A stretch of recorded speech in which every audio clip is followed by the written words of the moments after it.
आप देख रहे हैं PB news Uttar Pradesh. Channel को लाइक एवं सब्सक्राइब करें, बेल आइकन दबाना न भूलें। आमंत्रित करते हैं आप आके इधर इन लोगों को संबोधित करें। अम्मा प्रियंका गांधी గారిని మాట్లాడాల్సిందిగా హృదయపూర్వకంగా విజ్ఞప్తి చేస్తున్నా। గట్టిగా చప్పట్లతోటి ప్రియాంక గాంధీ గారికి స్వాగతం చెప్పాల్సిందిగా కోరుతా ఉన్నాను।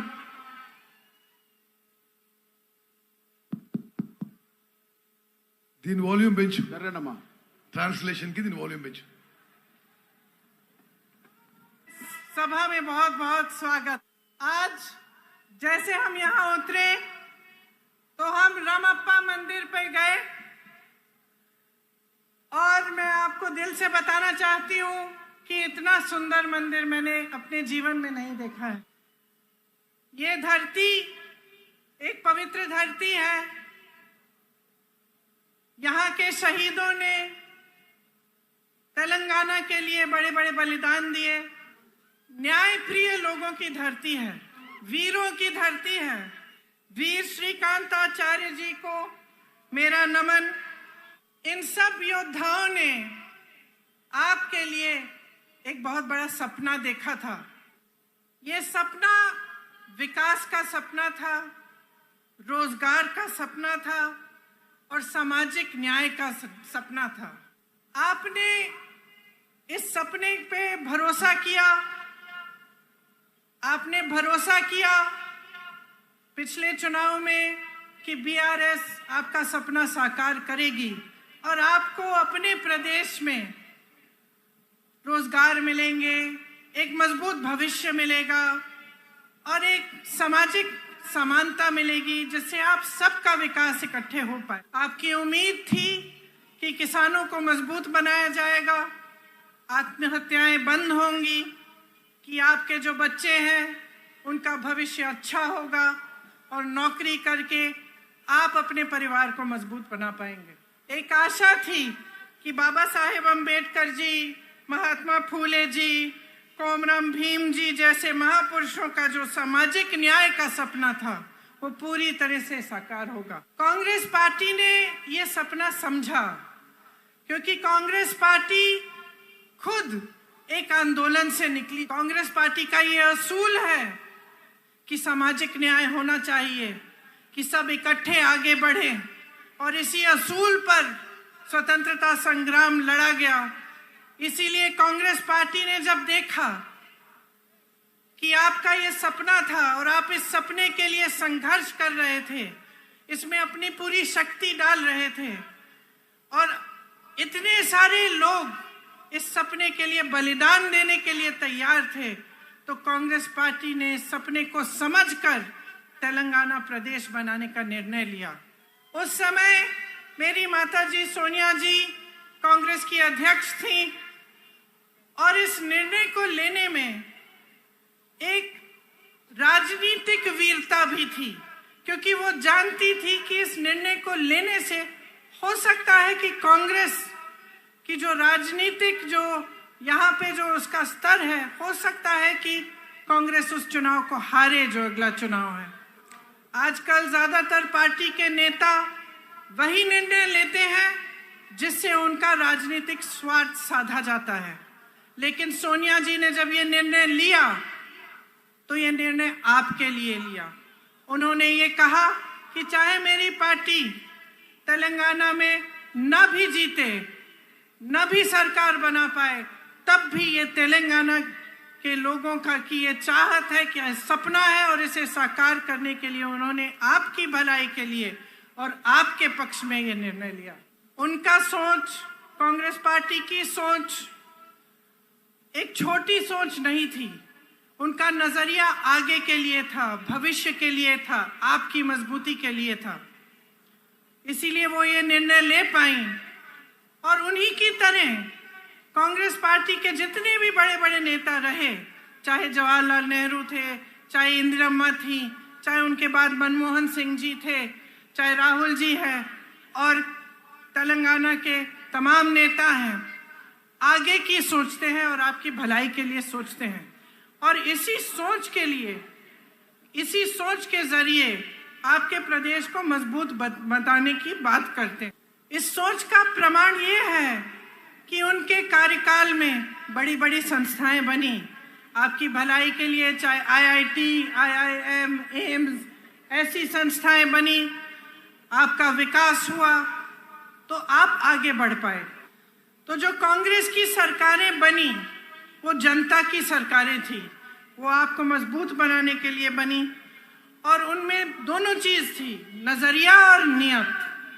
अब जब हम नियत की बात करते हैं तो जितने भी काम होते हैं सरकार बगैर सही नियत के वो काम करती नहीं है।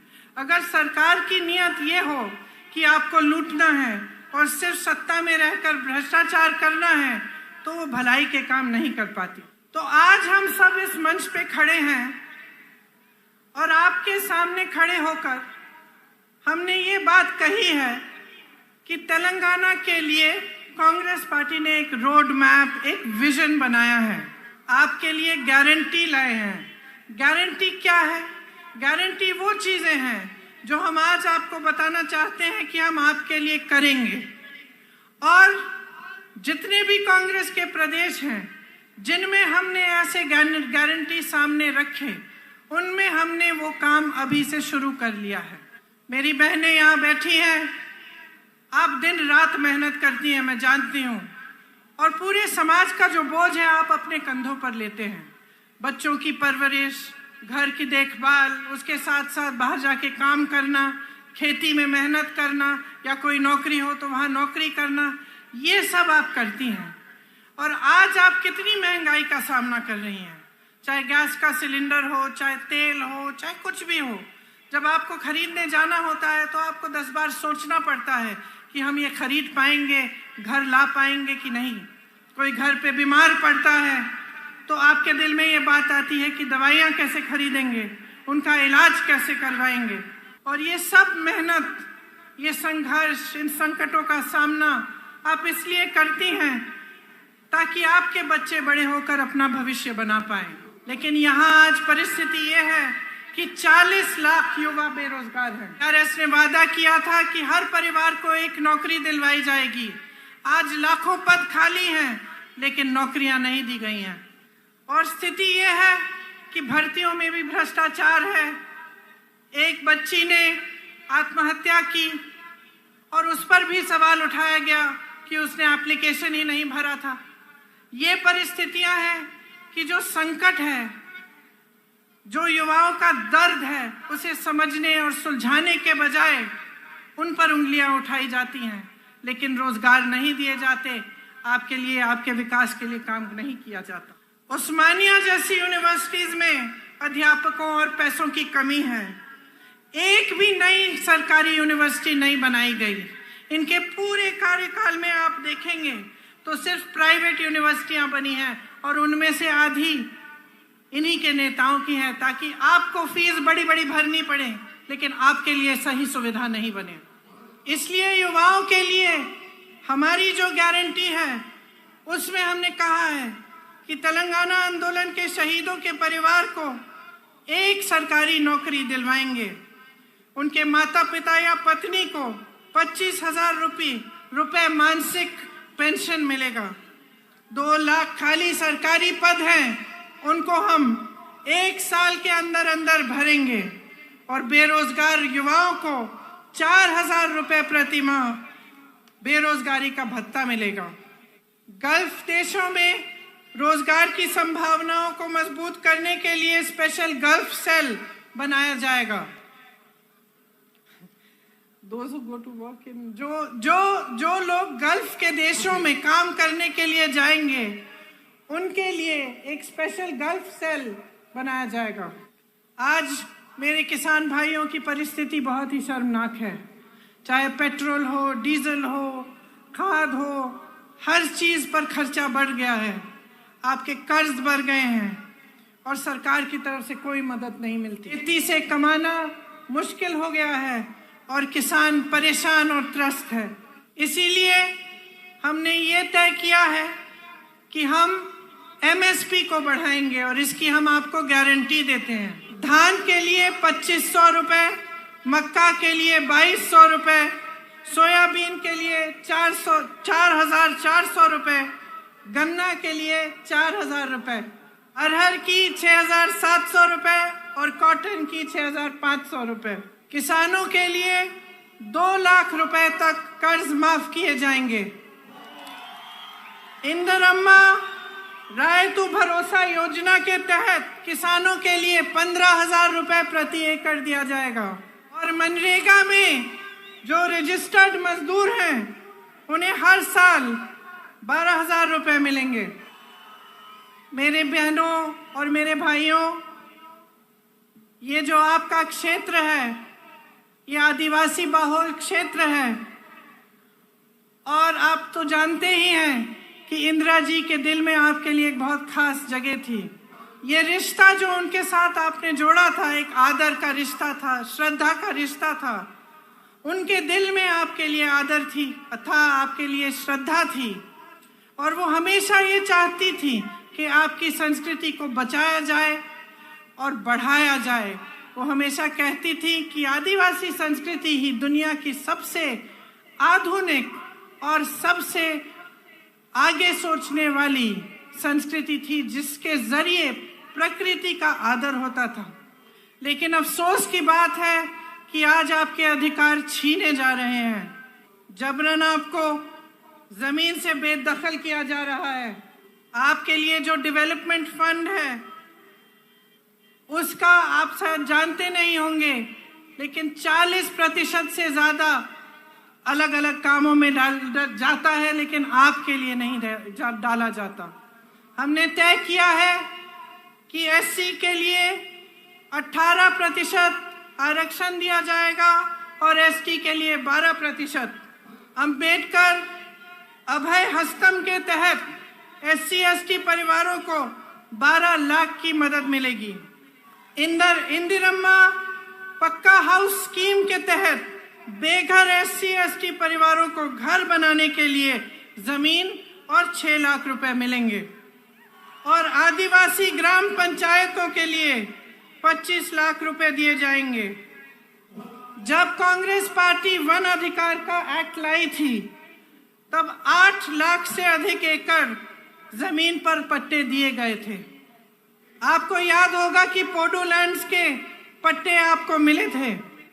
मैंने महिलाओं की बात की। मेरी बहनों, आपके लिए महालक्ष्मी योजना के तहत 2500 रुपए हर महीने दिए जाएंगे।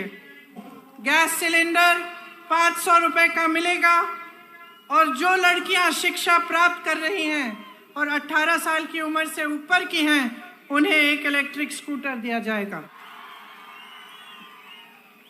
देखिए, आपको चुनना है। एक तरफ बीआरएस की सरकार है। शुरू में उन्होंने तेलंगाना की बात की थी, लेकिन आज भाजपा के साथ पूरी तरह से मिल चुके हैं। आज सरकार वो नहीं चला रहे हैं, मोदी जी रिमोट कंट्रोल से चला रहे हैं। Land mafia, sand mafia, mine mafia, wine mafia सब के साथ मिले हुए हैं। जिस तरफ आप देखो आपको भ्रष्टाचार ही भ्रष्टाचार दिख रहा है। जहां लूट सकते थे वहां से लूट रहे हैं और सरकार का ध्यान महंगाई को मिटाने पर नहीं है, रोजगार बनाने को पर नहीं है, आपको मजबूत करने पर नहीं है। सरकार का ध्यान सिर्फ इन माफियाओं को बचाने में लगा हुआ है। रंगारेड्डी जिले में हजारों करोड़ों के जमीन पर घोटाला किया। भूदान की जमीन रिकॉर्ड से ही गायब कर दी।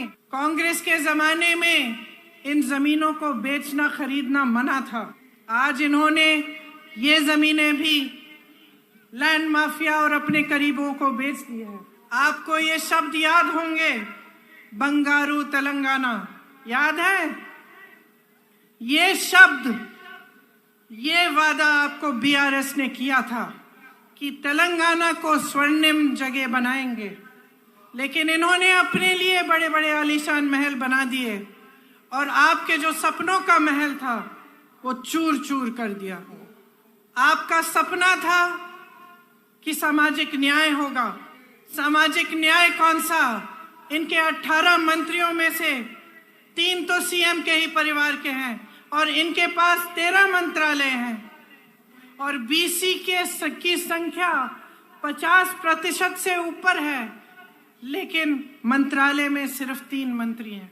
34% आरक्षण से घटाकर 23% कर दिया है। राहुल जी यहाँ बैठे हैं, सब जगह जाते हैं तो जातिगत जनगणना की बात करते हैं।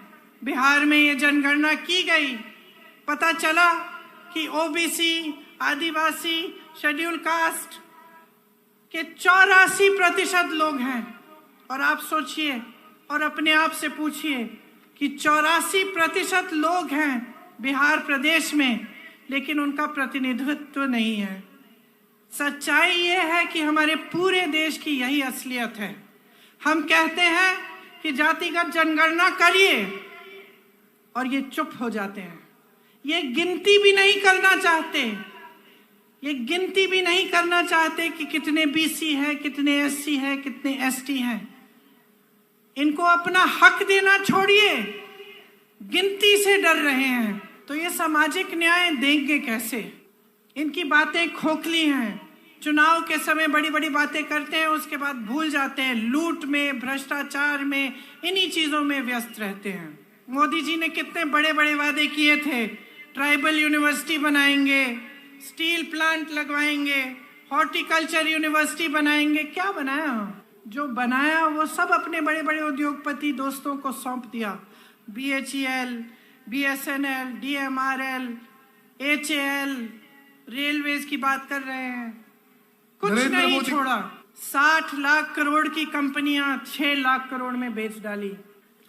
ना इन्होंने जो बनी हुई संस्थानें थी उनकी बचत, उनकी हिफाजत की, ना इन्होंने कुछ नया बनाया। सिर्फ नए नए वादे, नए नए बातें करते रहे। तो बहनों और भाइयों, मैंने बहुत लंबा बोल लिया है, लेकिन इस सब चीजों का, जितनी भी बातें मैंने की हैं, इनका एक ही सार है। आप समझदारी से अपना वोट दो, आप विवेक से अपना वोट दो और देखो कि आपके जीवन का क्या अनुभव है। आपके जीवन में तरक्की आई है कि नहीं? अगर नहीं आई है तो आप देखिए कि कांग्रेस के प्रदेशों के लोगों में तरक्की आई है कि नहीं। क्या कर रही है कांग्रेस? जहां जहां गारंटी दी है, क्या वो गारंटी पूरी कर रही है कि नहीं? और आप सबसे पहले नेता और पार्टी की नीयत देखिए। आप देखिए कि आपका अनुभव क्या रहा है कि बीआरएस ने बीजेपी से मिलकर कितना भ्रष्टाचार किया है आपके साथ, आपके प्रदेश में, और आपके विकास के लिए कुछ नहीं किया। तो जैसे मैंने कहा, इन सब बातों का सार यही है कि ये वोट जो इस चुनाव में आप डालने जा रहे हैं, ये आपके पक्ष में जाना चाहिए। ये वोट, मेरी बहनें आप यहाँ बैठी हैं, आपके बच्चों के भविष्य को बनाने के लिए जाना चाहिए। मेरे भाई आप सब यहाँ हैं, आपको रोजगार मिलना चाहिए, आप विकसित हो, आप फूले फले और आपका भविष्य अच्छा हो, इसलिए आपका वोट जाना चाहिए। तो सोच समझ के अपना वोट डालिए। आप जानते हैं कि यहाँ के उम्मीदवार सीतक्का जी और सत्यनारायण बोपापल्ली जी हैं। इनको भारी से भारी बहुमत से जिताइए और अपने भविष्य को मजबूत बनाइए। जय हिंद।